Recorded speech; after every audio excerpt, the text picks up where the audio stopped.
હવે નેક્સ્ટ જોઈએ આપણે વિદ્યુત ફ્લક્સ. તો વિદ્યુત ફ્લક્સ સમજતા પહેલા આપણે ક્ષેત્રફળ સદિશ નો કોન્સેપ્ટ સમજી લઈએ. તો ક્ષેત્રફળ જે છે તેને આપણે સદિશ સ્વરૂપે રજૂ કરી શકીએ છીએ. બરાબર? કોઈ પણ સપાટી જે છે તેનું જે ક્ષેત્રફળ છે તેને સદિશ સ્વરૂપે રજૂ કરવા માટે આપણે સપાટીને એટલે કે તે ક્ષેત્રફળને લંબ રૂપે એનો ક્ષેત્રફળ સદિશ લેવો જોઈએ. અને એ જે ક્ષેત્રફળ સદિશ છે તેનું માન એ આપેલી સપાટીના ક્ષેત્રફળ જેટલું હોય છે. તો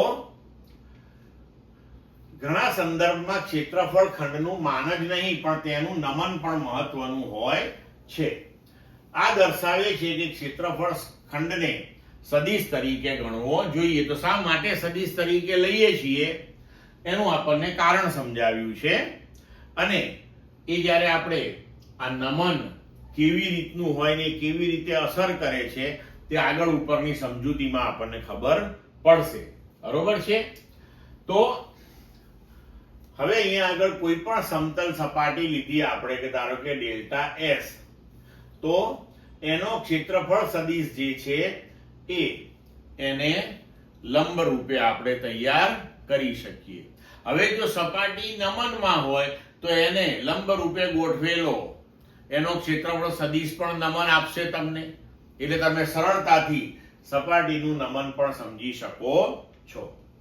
હવે ધારો કે કોઈ આવી વક્ર સપાટી હોય તો વક્ર સપાટી માટે આપણે શું કરવું પડે કે તે વક્ર સપાટીને અનેક સૂક્ષ્મ ખંડોની અંદર વિભાજિત કરવી પડે અને પ્રત્યેક સૂક્ષ્મ ખંડ જે છે તેના માટે આપણે ક્ષેત્રફળ સદિશો તૈયાર કરવા પડે. બરોબર? હવે ધારો કે અહીંયા આગળ આપણે જે ઉદાહરણ આપ્યું એના માટે લખી શકીએ કે ડેલ્ટા એસ સપાટી જે છે એનું ક્ષેત્રફળ ડેલ્ટા એસ લઈએ તો એનો ક્ષેત્રફળ સદિશ ડેલ્ટા એસ બરાબર ડેલ્ટા એસ ક્ષેત્રફળનું મૂલ્ય ઇન્ટુ એને લંબ રૂપે લીધેલો એકમ સદિશ. બરોબર? હવે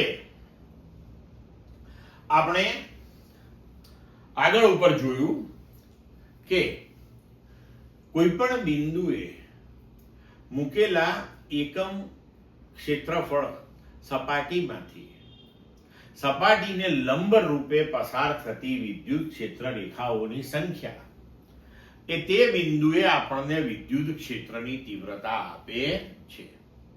હવે તે બિંદુએ જો આપણે કોઈ યાદચ્છિક સપાટી મૂકેલી હોય કે યાદચ્છિક ક્ષેત્રફળ મૂકેલું હોય તો એ ક્ષેત્રફળમાંથી પસાર થતી વિદ્યુત ક્ષેત્ર રેખાઓની કુલ સંખ્યા કેટલી થાય? તો સાદી ત્રિરાશિ. એકમ ક્ષેત્રફળમાંથી પસાર થતી વિદ્યુત ક્ષેત્ર રેખાઓની સંખ્યાને તમે વિદ્યુત ક્ષેત્રની તીવ્રતા કહો છો. તો આપણે સિમ્પલી એવું કહી શકીએ હવે કે એકમ ક્ષેત્રફળમાંથી ક્ષેત્રફળને લંબ રૂપે પસાર થતી વિદ્યુત ક્ષેત્ર રેખાઓની સંખ્યા ઈ, તો ડેલ્ટા એસ ક્ષેત્રફળવાળી સપાટીમાંથી સપાટીને લંબ રૂપે પસાર થતી ક્ષેત્ર રેખાઓની સંખ્યા કેટલી? તો એ જે કુલ ક્ષેત્ર રેખાઓની સંખ્યા આપણને મળે છે તેને જ આપણે વિદ્યુત ફ્લક્સ કહીએ છીએ. તો વિદ્યુત ફ્લક્સ એટલે કે આપેલી સપાટીમાંથી સપાટીને લંબ રૂપે પસાર થતી કુલ ક્ષેત્ર રેખાઓની સંખ્યા. બરોબર? તો ઈ એટલે એકમ ક્ષેત્રફળમાંથી લંબ રૂપે પસાર થતી ક્ષેત્ર રેખાઓની સંખ્યા. તો ડેલ્ટા એસ માંથી કેટલી? તો ઈ ઇન્ટુ ડેલ્ટા એસ આપણે લખી શકીએ. બરોબર? હવે જુઓ કે આપણે ધારો કે કોઈ આકૃતિમાં દર્શાવ્યા મુજબનું એક સમાન વિદ્યુત ક્ષેત્ર લઈએ ઈ. સમાન વિદ્યુત ક્ષેત્ર એટલે કે અવકાશમાં કોઈ પણ બિંદુએ આ ક્ષેત્ર જે છે તેનું મૂલ્ય અને દિશા સમાન રહે છે. હવે ધારો કે આપણે આ વિદ્યુત ક્ષેત્રને લંબ રૂપે આપણે એક સપાટી લીધી કે જેનું ક્ષેત્રફળ ડેલ્ટા એસ છે. તો તેનો ક્ષેત્રફળ સદિશ આપણે આવી રીતે લંબ રૂપે દર્શાવ્યો. તો આ ક્ષેત્રફળ સદિશે ઈ સાથે બનાવેલો ખૂણો થીટા બરાબર 0 થયો. હવે અત્યારે આપણે એવું કહી શકીએ કે આ જે સપાટી છે તેમાંથી પસાર થતી ક્ષેત્ર રેખાઓની કુલ સંખ્યા કેટલી? તો કે ઈ ડેલ્ટા એસ. બરોબર છે, તમે લખી શકો. પણ હવે ધારો કે આપણે આ સપાટી થોડી નમેલી લઈએ તો તેનો ક્ષેત્રફળ સદિશ જે છે એને લંબ રૂપે આકૃતિમાં દર્શાવ્યા મુજબ ગોઠવાશે. હવે આ ક્ષેત્રફળ સદિશે વિદ્યુત ક્ષેત્ર સાથે બનાવેલો ખૂણો થીટા છે. તો એનો આપણે વિદ્યુત ક્ષેત્રની દિશામાંનો ઘટક લઈએ તો તે થશે ડેલ્ટા એસ કોસ થીટા. તો આપણે એવું કહી શકીએ કે આ ડેલ્ટા એસ કોસ થીટા જે સપાટીને રજૂ કરે છે એ સપાટી ક્ષેત્રને લંબ રૂપે ગોઠવાઈ ગઈ. તો હવે આ જે સપાટી છે તેમાંથી પસાર થતી ક્ષેત્ર રેખાઓની કુલ સંખ્યા કેટલી? તો કે ઈ ઇન્ટુ ક્ષેત્રફળ ડેલ્ટા એસ કોસ થીટા. હવે ધારો કે સપાટી આપણે આવી રીતે લીધી કે ક્ષેત્રફળ સપાટી વિદ્યુત ક્ષેત્રને સમાંતર છે, તો એક પણ ક્ષેત્ર રેખા સપાટીને છેદીને અંદરથી પસાર થશે નહીં. તો આ કિસ્સાની અંદર તમારો ડેલ્ટા એસ એ ઈ ને લંબ રૂપે ગોઠવાશે, થીટા બરાબર 90 થશે. તો આ કિસ્સામાં તમારા કેસમાં વિદ્યુત ફ્લક્સ આ સપાટીમાંથી પસાર થતું જે છે એ શૂન્ય બની જશે. બરોબર? તો હવે તમે વિદ્યુત ફ્લક્સ જે છે ડેલ્ટા 5 લખીએ તો એને ઈ ડોટ ડેલ્ટા એસ થી તમે રજૂ કરી શકો, એટલે કે ઈ ડેલ્ટા એસ કોસ થીટા. તો હવે આ સપાટી જે છે તેનું જે પણ કોઈ નમન હશે વિદ્યુત ક્ષેત્રની સાથેનું તેને અનુરૂપ આપણને એ જે તે ક્ષેત્રફળ સપાટીમાંથી સપાટીને લંબ રૂપે પસાર થતી કુલ ક્ષેત્ર રેખાઓની સંખ્યા મળી જશે. તો આપણે ડેલ્ટા 5 બરાબર ઈ ડેલ્ટા એસ કોસ થીટા આવી રીતે રજૂ કરી શકીએ. ફ્લક્સ એ અદિશ રાશિ છે, તેનો એકમ થશે ન્યૂટન પર કુલમ ઇન્ટુ મીટર સ્ક્વેર. અને વિદ્યુત ફ્લક્સ જે છે એ ધન પણ હોય, ઋણ પણ હોય કે શૂન્ય પણ હોઈ શકે છે. અને તેનું પારિમાણિક સૂત્ર થશે m1 L3 T - 3 A - 1. બરાબર?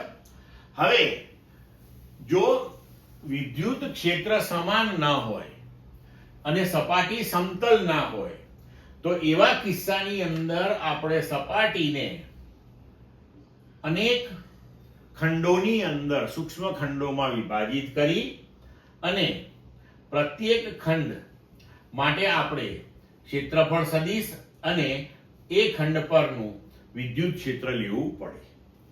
આવા કિસ્સાની અંદર આપણે આ જે ક્ષેત્રફળ ખંડ લીધો એ એટલો સૂક્ષ્મ લેવાનો કે એ ખંડના ઉપર પ્રત્યેક બિંદુએ વિદ્યુત ક્ષેત્રની તીવ્રતા સમાન હોય.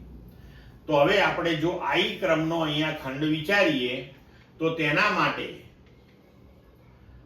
ફ્લક્સ કેટલું થશે? તો કે EI ડોટ ડેલ્ટા SI. અને આવા બધા જ ખંડો સાથે સંકળાયેલું ફ્લક્સ શોધી અને એનો સરવાળો કરી નાખીએ તો કુલ ફ્લક્સ મળે. પણ હવે જો અહીંયા આપણે limit delta S tends to 0 લઈએ તો આપણે આગળ ઉપર ભણી ગયા છીએ કે આ સરવાળો જે છે એ સંકલનમાં પરિણમે. તો આપણે લખી શકીએ કે ફ્લક્સ phi બરાબર સંકલન E ડોટ ds. અને આ સંકલન આપણને જે પૃષ્ઠ આપ્યું હોય એ સમગ્ર પૃષ્ઠ ઉપર આપણે સંકલન લેવાનું હોય છે. બરોબર? તો phi બરાબર સંકલન પૃષ્ઠ E ડોટ ds ને વિદ્યુત ક્ષેત્ર E નું પૃષ્ઠ S પરનું પૃષ્ઠ સંકલન કહેવામાં આવે છે. તો તો કોઈ પણ પૃષ્ઠ સાથે સંકળાયેલું ફ્લક્સ એટલે કે સદિશ વિદ્યુત ક્ષેત્રનું તે પૃષ્ઠ પરનું પૃષ્ઠ સંકલન બનશે. હવે અહીંયા તમારે બીજી એક વસ્તુ યાદ રાખવાની કે જ્યારે આપણે આ ક્ષેત્રફળ સદિશ લેતા હોઈએ છીએ ત્યારે કોઈ બંધ સપાટી લઈએ આખી, તો એ બંધ સપાટી માટે ક્ષેત્રફળ સદિશ હંમેશા બહારની દિશામાં લેવો પડે છે.